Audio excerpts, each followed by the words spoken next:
Assalamualaikum warahmatullahi wabarakatuh. Alhamdulillah, alhamdulillahi wa kafa. Wassalatu wassalamu ala nabiyil mustafa. Alhamdulillah. Ashhadu an la ilaha illallah wahdahu la syarikalah. Wa ashhadu anna Muhammad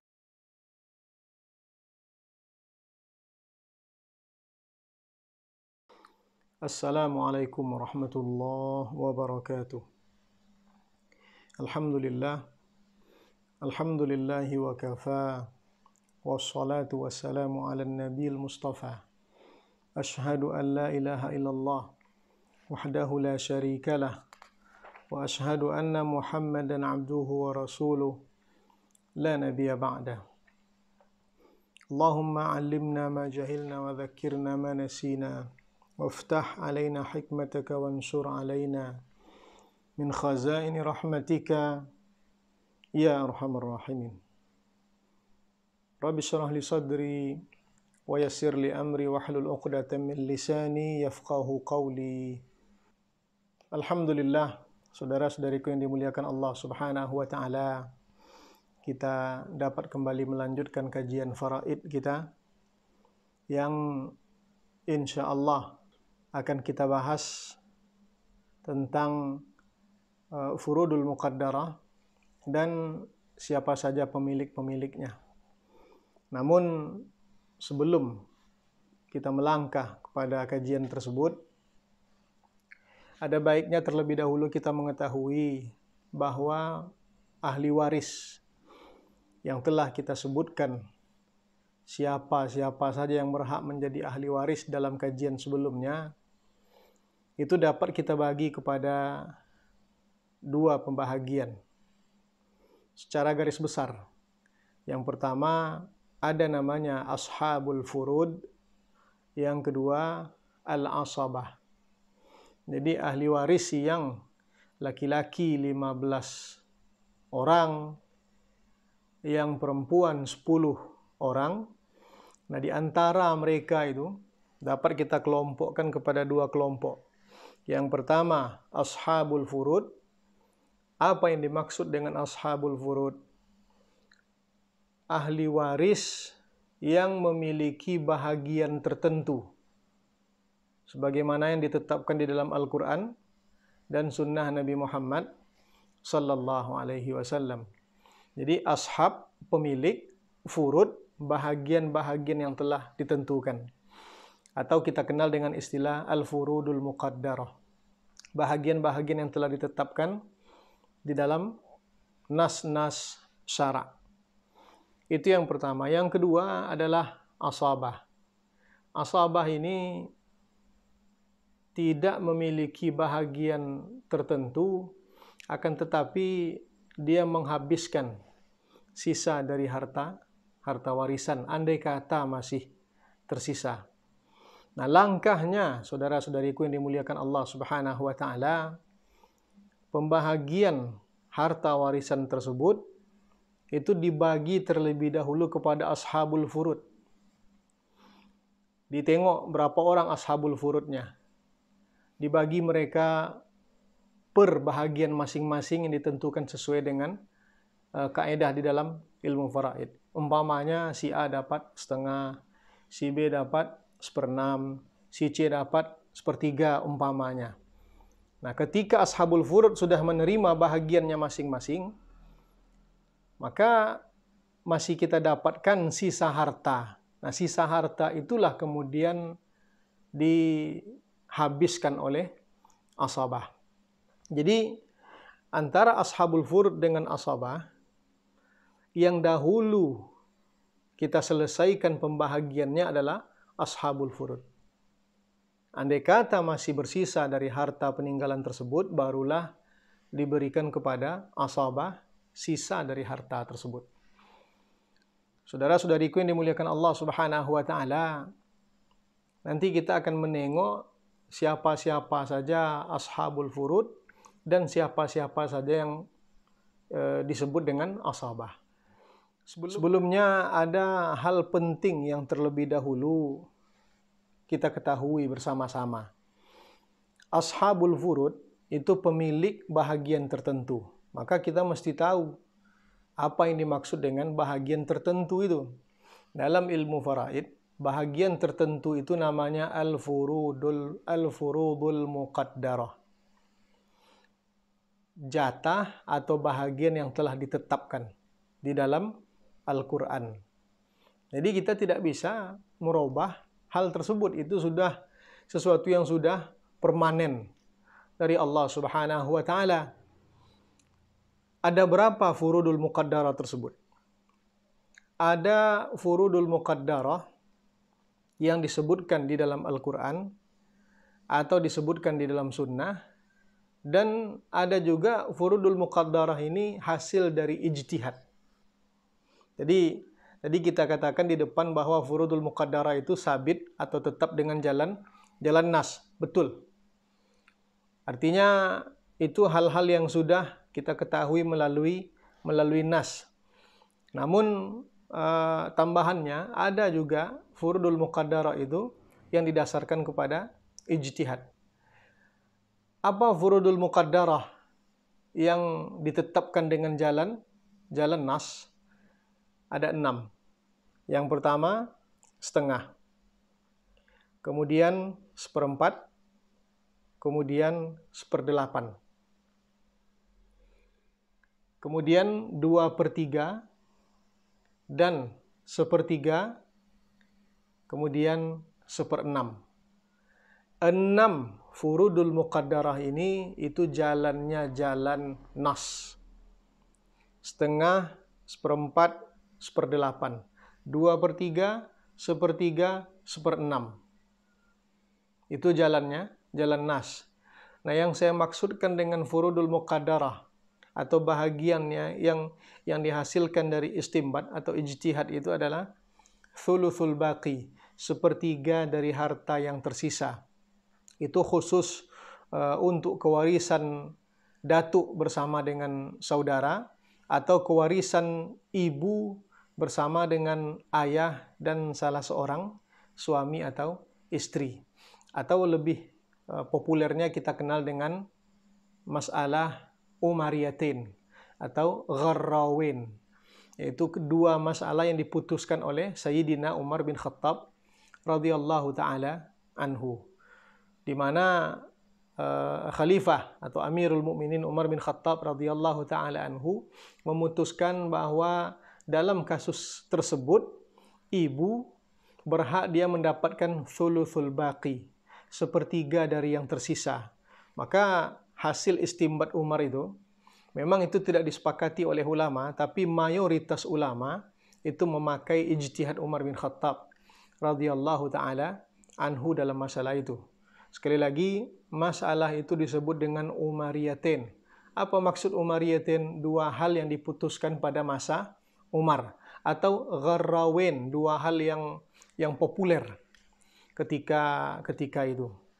Jadi kita ulang kembali bahwa furudul muqaddarah yang pertama adalah setengah, 1/4, 1/8, 2/3, 1/3, 1/6.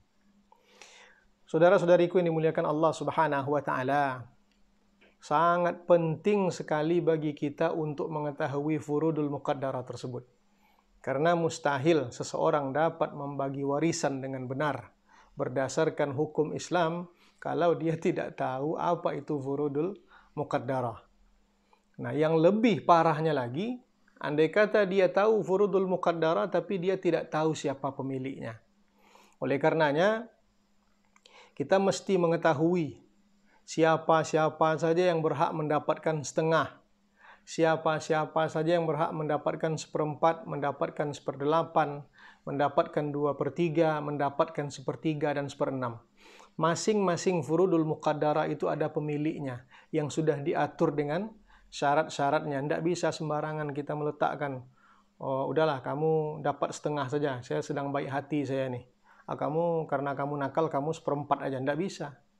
Itu ada aturan-aturannya di dalam hukum fikih kita.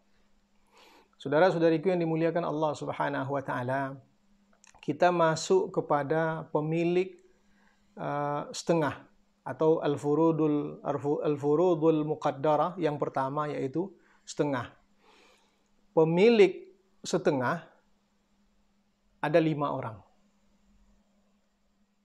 Yang pertama suami, yang kedua al-bintu, anak perempuan, yang ketiga bintul ibni, cucu perempuan dari jalan laki-laki seperti yang sudah kita sampaikan. Yang keempat al-ukhtu asy-syaqiqah, yang kelima al-ukhtu li'ab. Kita ulang sekali lagi. Yang berhak mendapatkan setengah, yang pertama adalah az-zauju, suami. Kemudian al-bintu, anak perempuan. Kemudian bintul ibni, cucu perempuan. Kemudian al-ukhtu syaqiqah, saudari kandung. Kemudian al-ukhtu li'ab, saudari seayah. Kelima-lima ini hubungannya dengan yang meninggal dunia. Suami dapat setengah, berarti yang meninggal adalah istrinya. Anak perempuan dapat setengah, berarti yang meninggal adalah asalnya. Cucu begitu juga. Dia dapat setengah, berarti yang meninggal adalah asalnya. Saudari kandung dapat setengah, berarti yang meninggal adalah saudara kandung. Jadi hubungan yang berlima ini kepada orang yang meninggal dunia. Saudara-saudariku yang dimuliakan Allah Subhanahu wa taala. Tadi kita katakan bahwa pemilik setengah yang pertama adalah suami. Apa syaratnya seorang suami berhak mendapatkan setengah harta milik istrinya dengan jalan faraid atau dengan jalan kewarisan? Syaratnya hanya satu saja. Apa syaratnya? Tidak ada fara waris istri tersebut. Artinya, sang istri tidak memiliki fara waris, baik itu anak ataupun cucu. Seorang laki-laki menikah dengan seorang perempuan. Nah, dalam perjalanan pernikahan, sang istri dipanggil oleh Allah Subhanahu wa taala. Maka dibagilah warisannya. Berapa suami dapat? Setengah. Kenapa suami dapat setengah? Karena sang istri tidak punya fara waris. Yang dimaksud dengan fara waris, kita sudah bahas dalam kajian yang sebelum ini. Boleh jadi fara waris itu adalah anak, laki-laki ataupun perempuan. Boleh jadi fara waris itu adalah cucu dari anak laki-laki. Andai kata istri tidak punya fara waris, maka suami mendapatkan setengah. Saya ulang sekali lagi. Suami dapat setengah, syaratnya bahwa istri tidak punya fara waris. Nah, tambahannya, fara waris itu sama saja apakah itu dari suami tersebut, anak itu anak dari suami itu, atau bukan. Apa maksudnya? Begini. Andai kata seorang laki-laki menikahi janda. Dan janda itu tidak punya anak atau tidak punya fara waris, maka suami dapat setengah. Tapi andai kata janda yang dinikahinya sudah punya anak, berarti anak itu bukan dari suami ini, melainkan dari suami yang sebelumnya. Nah, kalau itu ada, andai kata fara waris itu ada, maka suami ini tak jadi dapat setengah. Nanti bahagiannya kepada 1/4 nantinya. Akan ada penjelasan setelah ini. Jadi saudara-saudariku yang dimuliakan Allah Subhanahu wa taala, pemilik setengah yang pertama adalah suami. Dengan syarat bahwa istri yang meninggal dunia tidak punya fara waris. Baik fara waris itu dari suami tadi atau bukan darinya. Itu yang pertama. Yang kedua, siapa yang berhak mendapatkan setengah? Al-bintu, anak perempuan. Apa syaratnya? Syaratnya 2. Yang pertama, dia sendiri saja. Satu orang. Yang kedua, tidak ada saudara laki-laki yang mentaksibnya. Saya ulang, yang pertama, dia sendiri, satu orang saja. Yang kedua, tidak ada saudara laki-laki yang mentaksibnya. Karena jika ada saudara laki-lakinya yang mentaksibnya, dia tak jadi dapat setengah, tapi dia akan menjadi asabah bil ghairi, yang akan kita bahas nanti dalam kajian tentang asabah. Jadi syaratnya ada dua. Dia sendiri, satu orang. Yang kedua, tidak ada saudara laki-laki yang mentaksibnya. Siapa yang dimaksud dengan saudara laki-laki yang mentaksibnya? Saudara kandungnya, al-ibnu. Atau saudara dia, seayah. Itu saudara-saudara yang dapat mentaksibnya. Artinya anak dari mayat, anak laki-laki dari mayat. Maka itu bisa mentaksib anak perempuan tadi. Nah, syaratnya anak perempuan ini dapat setengah, tidak ada saudara laki-laki yang mentaksibnya. Maksud dari mentaksib itu menjadikan dia sebagai asabah. Saudara-saudariku yang dimuliakan Allah Subhanahu wa taala, itu tentang al-bintu.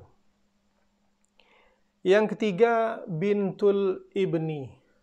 Apa syaratnya bintul ibni berhak mendapatkan setengah? Syaratnya ada 3. Yang pertama, mayat tidak punya farak waris yang lebih tinggi daripada bintul ibni.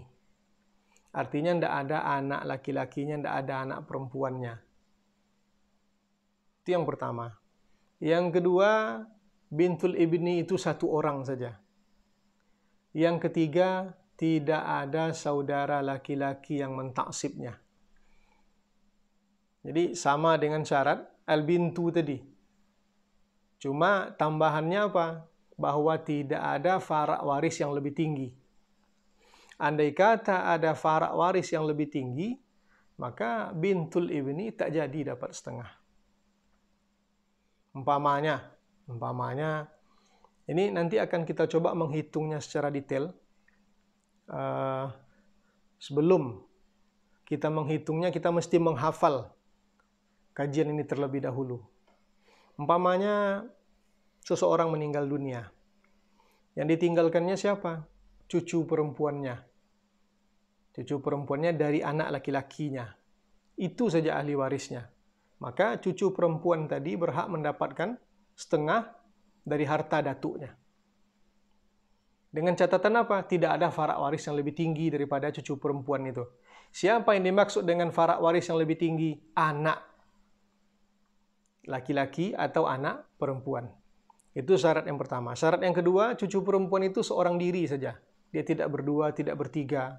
Karena kalau berdua atau bertiga atau lebih dari satu orang, bahagiannya bukan setengah lagi. Itu yang kedua. Yang ketiga, tidak ada saudara laki-laki yang mentaksibnya. Siapa saudara laki-laki yang mentaksibnya? Cucu laki-laki. Atau anak laki-laki dari anak laki-laki. Nah, 3 itu syarat cucu perempuan berhak mendapatkan setengah. Itu yang ketiga. Yang keempat siapa? Al-ukhtu syaqiqah. Al-ukhtu asyaqiqah. Saudari kandung mayat. Kapan dia berhak mendapatkan setengah? Syaratnya ada 4. Jadi ini berurutan ini. Suami tadi syaratnya 1. Anak perempuan tadi syaratnya 2. Cucu perempuan syaratnya 3. Saudari kandung syaratnya 4. Yang pertama, tidak ada farak waris. Artinya mayat tidak meninggalkan anaknya. Baik anak laki-laki ataupun anak perempuan. Atau tidak meninggalkan cucu. Baik cucu laki-laki atau cucu perempuan dari anak laki-laki. Artinya itu syarat yang pertama, tidak ada farak waris. Itu yang pertama. Yang kedua, tidak ada asal waris laki-laki. Siapa yang dimaksud dengan asal waris laki-laki? Ayah. Siapa yang dimaksud dengan asal waris laki-laki? Datuk, dan seterusnya. Itu sudah kita bahas dalam kajian yang sebelumnya. Yang ketiga, dia sendiri saja.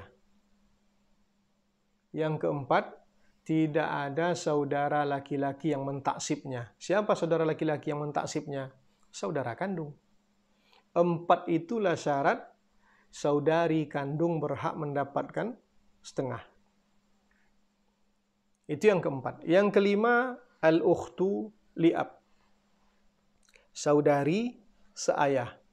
Saudari seayah berhak mendapatkan setengah dengan 5 syarat. 4 syarat sudah disebutkan pada saudari kandung. Tidak ada farak waris, tidak ada asal waris laki-laki, tidak ada dia sendirian saja, tidak ada saudara yang mentaksibnya.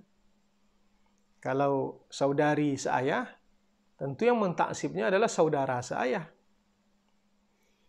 Itu 4 itu sudah disebutkan pada saudari kandung. Yang kelima apa? Tidak ada saudara atau saudari kandung. Karena kalau ada saudara atau saudari kandung, maka lebih berhak yang kandung daripada yang seayah. Saudara dan saudariku yang dimuliakan Allah Subhanahu wa taala, 5 orang tadi itulah yang berhak mendapatkan setengah. Di luar daripada itu tidak berhak mendapatkan setengah. Kita ulang bersama-sama. Yang pertama suami, yang kedua anak perempuan, yang ketiga cucu perempuan, jalannya jalan laki-laki, yang keempat saudari kandung, yang kelima saudari seayah. Suami dapat setengah, syaratnya 1. Tidak ada farak waris istri tersebut. Anak perempuan dapat setengah, syaratnya 2. Yang pertama dia sendirian, yang kedua tidak ada saudara yang mentaksibnya. Cucu perempuan dapat setengah, syaratnya 3. Yang pertama tidak ada farak waris yang lebih tinggi, yang kedua dia seorang diri saja, sendirian saja, yang ketiga tidak ada saudara yang mentaksibnya. Saudari kandung dapat setengah, 4 syaratnya. Yang pertama, tidak ada farak waris. Yang kedua, tidak ada asal waris laki-laki. Yang ketiga, dia sendiri saja. Yang keempat, tidak ada saudara yang mentaksibnya. Saudari seayah berhak mendapatkan setengah, 5 syaratnya. Yang pertama, tidak ada farak waris. Yang kedua, tidak ada asal waris laki-laki. Karena kalau ada, itu menghijab. Yang ketiga, dia seorang diri saja. Yang keempat, tidak ada saudara yang mentaksibnya, saudara seayah. Yang kelima, tidak ada saudari atau saudara kandung. Saudara dan saudariku yang dimuliakan Allah Subhanahu wa taala, itulah pemilik setengah dalam ilmu faraid. Kalau kita ingin mencontohkannya dengan contoh yang sederhana, meninggal seseorang ditinggalkannya seorang anak perempuan. Berapa jatah anak perempuan tadi? Anak perempuan tadi dapat setengah dia. Kenapa dapat setengah? Karena dia seorang diri saja. Kemudian tidak ada saudara yang mentaksibnya. Tentu pertanyaannya, lah yang setengah lagi hartanya dikemanakan? Akan menjadi hak milik anak perempuan tersebut dengan jalan rad. Itu yang pernah kita singgung. Dengan jalan rad. Jadi setengah diterimanya dengan jalan ashabul furud, pemilik bahagian tertentu, yang setengah lagi diterimanya dengan jalan rad. Artinya dikembalikan kepadanya. Intinya apa? Dia dapat semua harta itu. Tapi jalan faraidnya, jalan kewarisannya hanya berhak mendapatkan setengah, dan setengah lagi dengan jalan rad. Jalan ashabul furudnya dia mendapatkan setengah, dan setengah lagi dia mendapatkannya dengan jalan rad. Itu contohnya. Atau kita buat contoh yang lain. Seorang meninggal dunia, ditinggalkannya seorang saudari kandung. Hanya itu saja ahli warisnya. Maka saudari kandung ini berapa bahagiannya? Setengah. Kenapa setengah? Yang pertama, tidak ada farak waris. Yang kedua, tidak ada asal waris laki-laki, karena dia sendiri saja. Yang ketiga, dia satu orang. Yang keempat, tidak ada saudara kandung yang menjadikannya sebagai asabah. Karena kalau ada saudara kandung yang menjadikannya sebagai asabah, dia tidak mendapat setengah, tapi dia menjadi asabah bil ghairi namanya. Kalau asabah bil ghairi, bahagian laki-laki 2 kali bahagian perempuan. Kata Allah Subhanahu wa taala, yusikumullah fi auladikum lidzakari mithlu hadzil unthayain. Saudara-saudariku yang dimuliakan Allah Subhanahu wa taala, itu contoh-contoh sederhana. Insya Allah nanti akan kita jelaskan secara detail cara untuk membagi harta warisan tersebut. Akan tetapi sekali lagi, sebelum kita belajar atau melangkah kepada cara membagi warisan, pemilik al-furudul muqaddarah ini wajib kita kuasai terlebih dahulu. Karena mustahil, bagaimana mungkin kita akan membagi warisan sementara kita tidak tahu dia dapat berapa. Apakah setengah, apakah seperempat, apakah seperdelapan. Jadi kita dudukkan terlebih dahulu. Itu pemilik setengah. Kita lanjutkan sedikit lagi. Pemilik seperempat dengan seperdelapan. Pemilik seperempat itu hanya 2 orang saja atau 2 kelompok saja. Siapa yang 2 itu? Yang pertama adalah suami, yang kedua adalah istri. Ini mudah mengingatnya. Itu sebabnya saya teruskan ini. Yang pertama adalah suami, yang kedua adalah istri. Mereka berhak mendapatkan seperempat dengan syarat-syaratnya. Suami, apa syarat dia berhak mendapatkan seperempat? Syaratnya 1 saja. Apa syaratnya? Istri punya farak waris, baik itu farak waris dari dia atau dari suami sebelumnya. Andai kata istri punya farak waris, punya anak atau punya cucu, baik laki-laki atau perempuan dengan jalan anak laki-laki, maka suami hanya berhak mendapatkan seperempat. Nah, tadi suami berhak mendapatkan setengah. Kenapa setengah? Karena istri tidak punya farak waris. Andai kata istri punya farak waris, suami tak dapat setengah lagi. Tapi dia mendapatkan seperempat. Itu yang pertama, suami. Yang kedua, istri.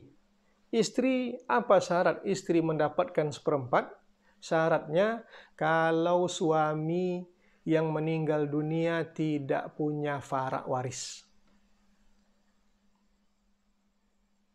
Saya ulang sekali lagi. Istri berhak mendapatkan seperempat andai kata suami yang meninggal dunia tidak punya farak waris. Tapi kalau suami punya farak waris, maka akan lain lagi permasalahannya. Jadi bahagian seperempat itu hanya dimiliki oleh 2 kelompok ini atau 2 orang ini. Yang pertama suami, syaratnya apa? Istri punya farak waris. Yang kedua, istri, syaratnya apa? Suami tidak punya farak waris. Andai kata istrinya 1 orang, dia dapat seperempat. Andai kata istrinya 2 orang, mereka berdua dapat seperempat. Andai kata 3 atau 4 orang istri yang meninggal dunia ini, maka istri yang bertiga atau berempat itu dapat seperempat dibagi di antara mereka bersama-sama. Itu pemilik seperempat. Nah, pemilik seperdelapan, saudara-saudariku yang dimuliakan Allah Subhanahu wa taala, seperdelapan itu bahagian 1 kelompok saja. Siapa dia? Istri. Tidak ada yang lain. Istri berhak mendapatkan seperdelapan dengan 1 syarat saja. Apa syaratnya? Suami punya farak waris. Kalau yang tadi istri dapat seperempat jika suami tidak punya farak waris. Tapi jika suami punya farak waris, maka istri tidak berhak mendapatkan seperempat. Melainkan istri berhak mendapatkan seperdelapan. Baik istrinya 1 orang atau 2, 3, atau 4. Maka dibagilah 1/8 itu bersama-sama. Bagaimana cara membaginya? Nanti akan kita sampaikan dalam pembahasan tentang at-ta'sil atau mencari asal masalah. Saudara-saudariku yang dimuliakan Allah Subhanahu wa taala, dengan demikian maka kita telah mengetahui bahwa al-furudul muqaddara ada 6, setengah, 1/4, 1/8, 2/3, 1/3, 1/6. Setengah dimiliki oleh 5 orang. 1/4 dimiliki oleh 2 orang. 1/8 dimiliki oleh 1 orang saja atau 1 kelompok. Dengan syarat-syarat yang telah kita sebutkan tadi. Mudah-mudahan kajian kita kali ini berguna bagi kita bersama-sama, dan tentang penerapannya insya Allah setelah kita mengetahui siapa saja yang berhak mendapatkan atau siapa saja pemilik al-furudul muqaddara tadi, insya Allah akan kita praktekkan bagaimana cara membagi harta warisan tersebut. Tapi sekali lagi, menguasai furudul muqaddarah dan pemilik-pemiliknya itu sangat penting sekali. Sangat penting sekali. Itu menjadi kata kunci dalam ilmu faraid ini. Mudah-mudahan Allah Subhanahu wa taala membuka hati kita dan menjadikan kita dapat menerima kajian-kajian ini sehingga dapat kita terapkan di tengah-tengah masyarakat kita dan berguna bagi kita di dunia dan di akhirat kelak. Amin amin Allahumma amin. Hamba mohon maaf yang sedalam-dalamnya. Aqulu qawli hadza wa astaghfirullah li wa lakum. Wassalamu alaikum warahmatullahi wabarakatuh.